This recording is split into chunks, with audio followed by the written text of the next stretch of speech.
Pessoal, aula de redação, sempre que a gente vai começar, eu explico para vocês. Nós temos a aula teórica para a gente dominar mesmo o que pode cair, tanto no vestibular quanto no Enem. Além da gente fazer a redação mesmo, que a gente vai treinando aos poucos aí, a gente tem perguntas que são usadas ali na parte de língua portuguesa. Então, hoje, nós estamos trabalhando aqui a parte da teoria da redação. Então, as perguntas aqui, elas vão trabalhar o quê? Os gêneros da oralidade e da escrita. Quando vocês estiverem fazendo as provas, que eu geralmente recorto questões do Enem, de vestibular, vocês vão identificar que é exatamente isso aí que eu estou apresentando para vocês. Então, inicialmente, vamos no primeiro parágrafo aí, o que eu queria que vocês prestassem atenção comigo.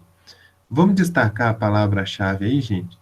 Gênero da oralidade. Então, a primeira coisa que a gente vai trabalhar é isso aqui, ó, gêneros da oralidade. Aí nós vamos tentar definir aí, né, grifando, o que são os gêneros da oralidade. São aqueles captados por meio da audição.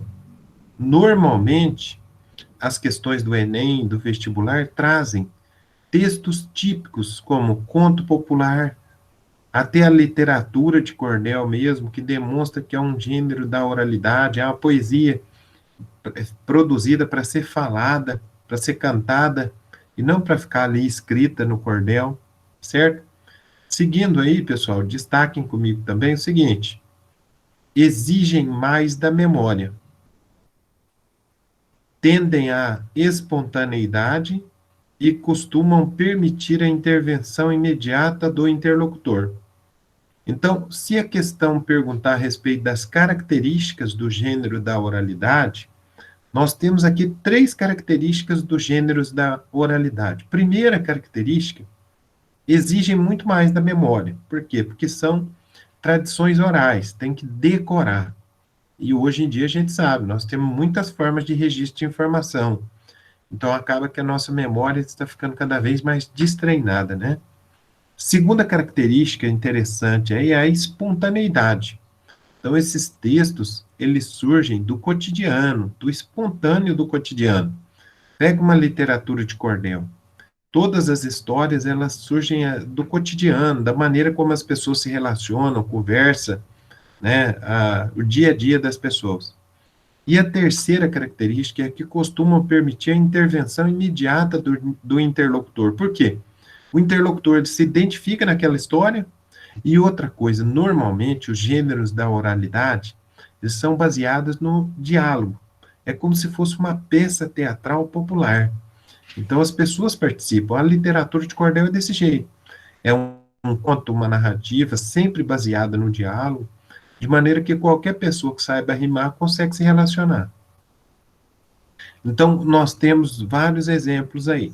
Vamos no outro parágrafo aí, por favor, gente, comparando o gênero da escrita agora. Presta atenção aí no gênero da escrita. O que eu quero que vocês identifiquem aí com gêneros da escrita. Então, no primeiro parágrafo, nós estamos gravando aí o aspecto da oralidade. Memorize, oralidade. Agora, no segundo parágrafo, o que eu quero que vocês memorizem aí? Escrita.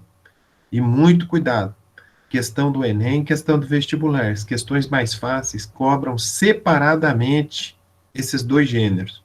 As questões mais difíceis, elas vão juntar esses dois gêneros e tentam confundir vocês. Então, é muito importante que vocês tenham a noção certinho de cada um, tá certo? Então, vamos trabalhar aí agora os gêneros da escrita. O que a gente tem aí? Dependem da visão. Então, a primeira coisa que a gente destaca é os gêneros da escrita dependem da visão. São lidos, são fixados em um suporte material qualquer e não precisam ser memorizados pelo leitor. Em geral, requerem maior planejamento, são menos espontâneos e mais formais. Então, vejam as características do gênero da escrita, que às vezes a questão vai tentar confundir vocês. A primeira característica é que eles são lidos. A segunda, eles são fixados em um suporte material. O que seria esse suporte material? Um livro, uma revista, um jornal. Não precisam ser memorizados. Por que eles não precisam ser memorizados? Porque eles estão anotados, materializados. Depois, requerem maior planejamento. Por que eles requerem maior planejamento? Porque quando a gente vai escrever, nosso processo mental de seleção, combinação de palavras, passa pelo papel. Então, a gente escreve, apaga, escreve de novo, tá certo? Além disso, eles são mais formais. A gente procura desenvolver de maneira mais correta, né, de maneira mais técnica, essa forma de escrita. Terceiro parágrafo aí, pessoal. Vamos para o terceiro parágrafo para a gente continuar a nossa aula aí. Bom, no terceiro parágrafo eu quero que vocês destaquem aí comigo. O cenário real, no entanto, é mais complexo do que esse esquema inicial sugere. Há desde a antiguidade gêneros destinados à elocução oral altamente planejados, em que a espontaneidade e a informalidade desaparecem, substituída pelo emprego de um arsenal de técnicas de planejamento e de redação.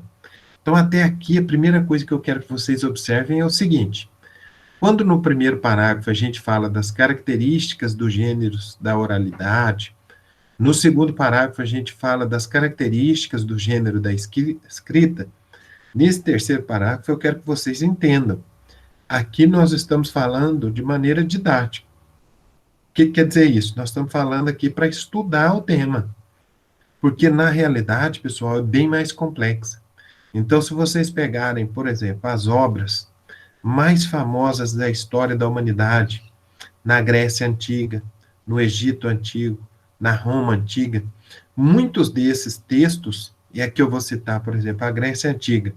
Se você pegar lá Ilíada, Odisseia, as grandes obras de Homero, elas pareciam que eram gêneros da oralidade, mas estavam escritos em textos extremamente complexos. Se você pegar a obra de Platão, Aristóteles, Sófocles, Eurípides, os grandes filósofos da antiguidade, muitos desses filósofos, eles escreviam seus textos filosóficos em forma de diálogo e poética, porque a forma de diálogo e poesia acaba ajudando muito a memória, a tradição, que é o que a gente vai ver aí agora na sequência, ó, destaca ali comigo. Essa tradição que remonta às origens da retórica aristotélica tem entre seus exemplos os discursos políticos e judiciários, os sermões religiosos e, atualmente, os textos lidos pelos apresentadores dos telejornais. Olha que evolução que a gente faz. Se você observar lá na Grécia Antiga, como eu disse para vocês, os textos filosóficos, Platão, Aristóteles, eles eram todos textos escritos de forma poética e em forma de diálogo, para facilitar a memorização. E eram textos declamados, né? Quando vocês estudam história, a origem da democracia ateniense, vocês se recordam que a praça, que era identificada pela palavra grega ágora, até hoje muito usada, principalmente nos textos de economia e política, a ágora, a praça, era um lugar de discussão. Então, para lá iam os poetas, os políticos, aquelas pessoas que pensavam a sociedade, e lá declamavam seus textos. Ok? Vamos para o último parágrafo aí, gente. Por outro lado, há também muitos textos escritos que buscam tirar proveito da impressão de cumplicidade e de veracidade resultantes da interação social. Então, nesse primeiro ponto, o que eu quero que vocês observem aqui? Tem muitos textos que estão escritos, mas esses textos, eles contam a história de maneira tão interessante, tão instigante, que ele faz com que você, mesmo sendo um leitor, tivesse a percepção de que você está participando da história. Isso é muito interessante, por exemplo, na obra do Machado de Assis.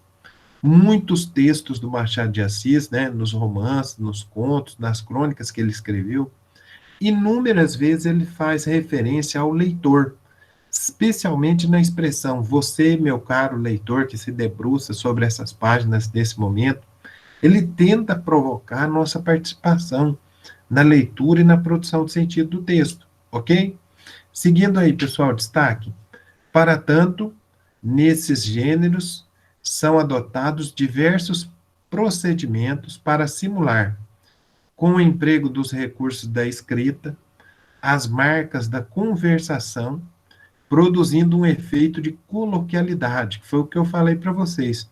É como se o autor do texto, o escritor, ele realmente se preocupasse em conversar com o leitor. Isso é nada mais, nada menos do que uma técnica de envolvimento do leitor, para que a leitura não esfrie nunca, sempre está interessado, sempre tem vontade de participar naquela leitura, fazendo com que o leitor ele realmente se interesse pela leitura, porque senão o que acontece? A leitura fica muito fria e acaba que o leitor deixa de lado. Continuando aí, pessoal, quero que vocês grifem ali comigo, ó, é o que se nota em boa parte da produção literária posterior ao modernismo. Na literatura de cordel, que é o mais comum, como eu disse para vocês, que são os poemas da cultura nordestina dialogados, né? E, sobretudo, nas atuais mensagens de texto.